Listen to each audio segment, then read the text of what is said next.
आजपासून म्हणजे सोमवार 10 ऑगस्ट रोजी सोनं चांदीच्या दरात मोठी हालचाल दिसते. आंतरराष्ट्रीय बाजारात सकाळी सोन्याचा भाव $4,387 प्रति ओस आणि चांदीचा भाव जवळपास $63.60 प्रति ओसवर होता. भारतात मात्र आज घसरण बघायला मिळते.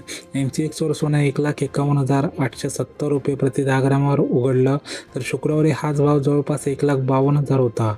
चांदी मात्र वाढून $2,33,532 प्रति किलोवर पोहोचली. आता तुमच्या शहरातला भाव बघा.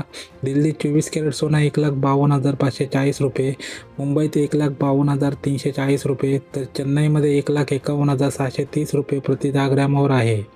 या बदलामागचं कारण म्हणजे अमेरिका इराण तणाव आणि वाढत्या कच्च्या तेलाच्या किमती. भूराजकीय तणाव असूनही मोठी उसळी येत नाही, कारण जागतिक अर्थव्यवस्थेतले इतर घटकही यावर दबाव टाकतायत. रोजचे सोने चांदीचे अपडेट मिस करू नका. चॅनलला फॉलो करा, लाईक करा आणि कॉमेंटमध्ये तुमच्या शहराचं नाव सांगा.